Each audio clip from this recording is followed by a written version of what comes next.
Hello, good evening or morning. Good morning, actually. It's 9 past midnight.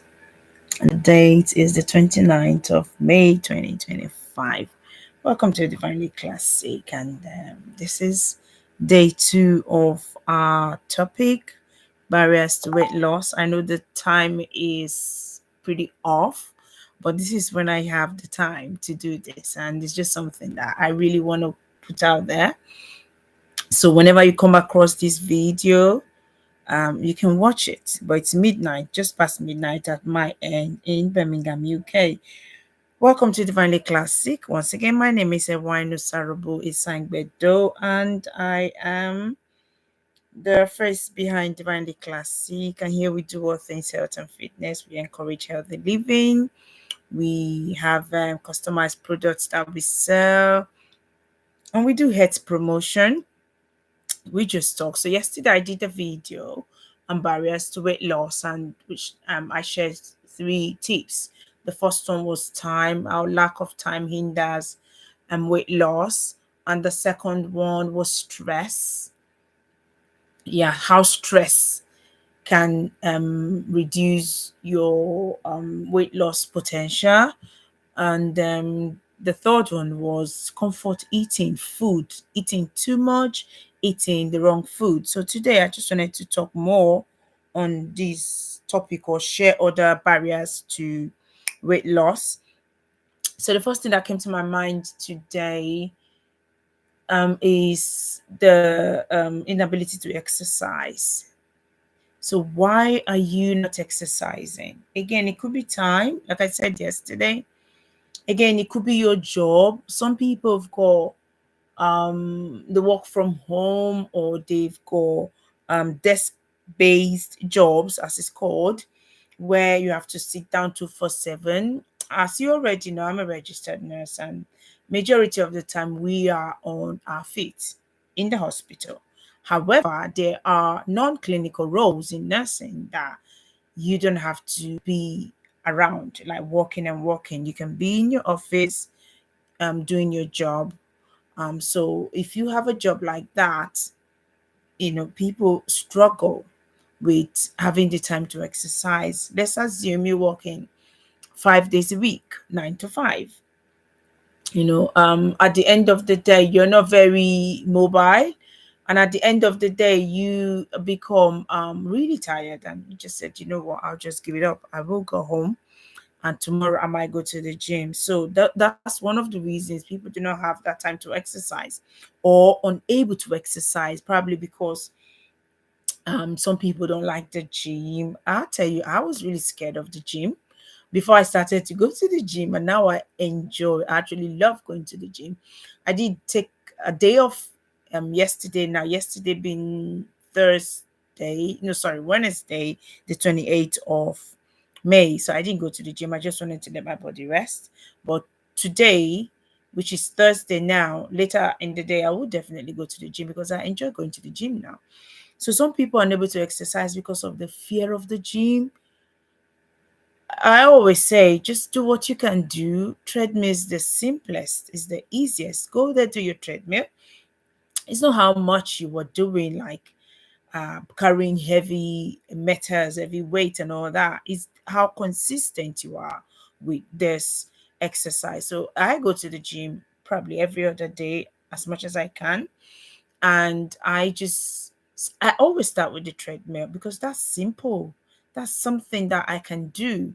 And then I after probably half an hour or 40 minutes, I now go to do some weights, probably upper body, and I don't do too much. Honestly, don't want to be like toned and muzzled, like you know what I mean. I don't want those strong muscles. I'm a lady. I know that sounds silly, but when you become too thick and you've got arms, like really budging arms with muscles and all that, your legs are massive. I don't want that. I just want to be fit. I just want something that is sustainable. So I go to the gym. So if that's one of the reasons why you're not exercising because of your fear of the gym, this is a message to you. brace yourself, go. And you don't even have to go to the gym to exercise. A couple of years ago, when I first started this weight loss journey, I never went to the gym. I was walking around my neighborhood. Every other day, I would do a minimum of 5K walk. And it was so effective. It was very effective.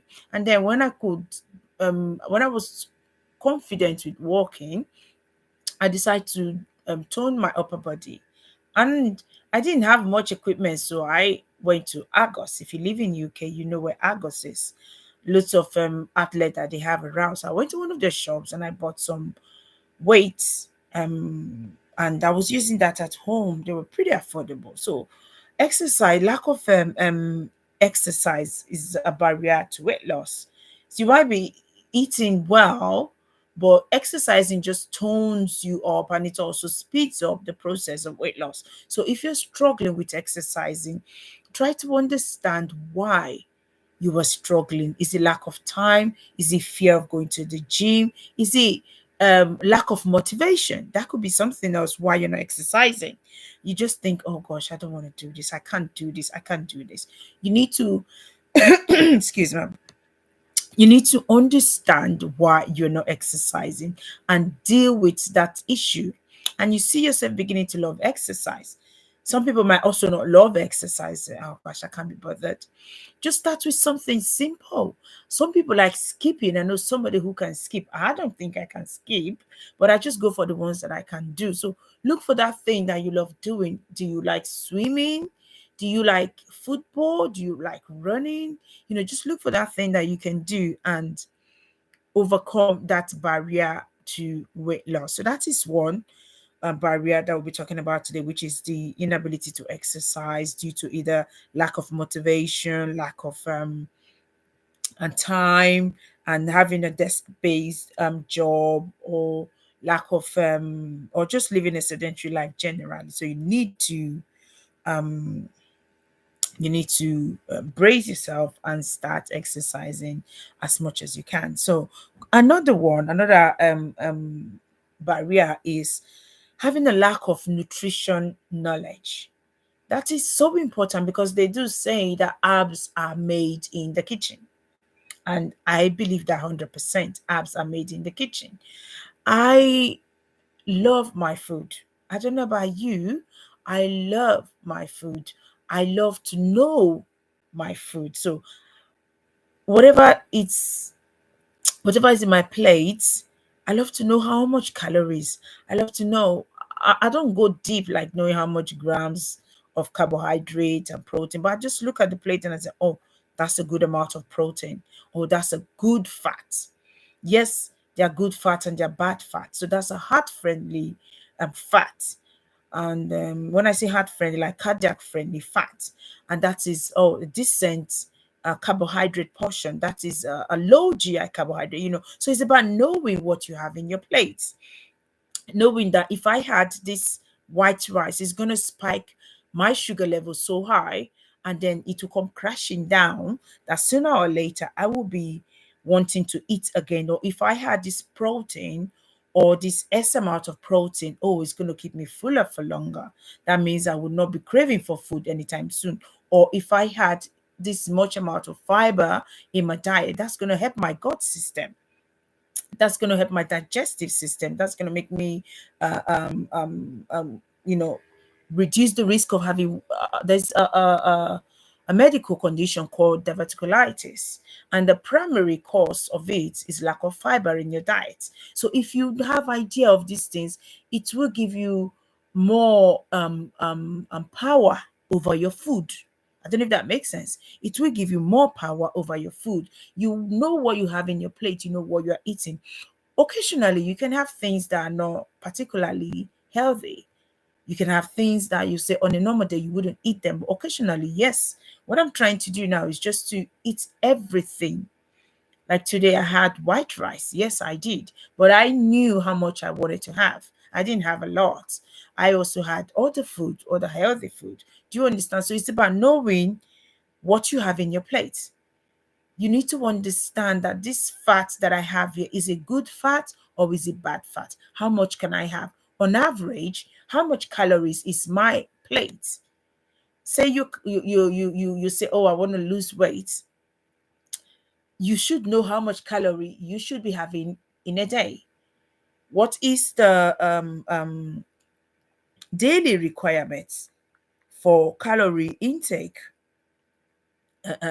for men, for women? What is the daily requirement? That's something that you need to know. That way you can tailor your food to say, okay, I had 500 calories in the morning, I had say 600 in the evening.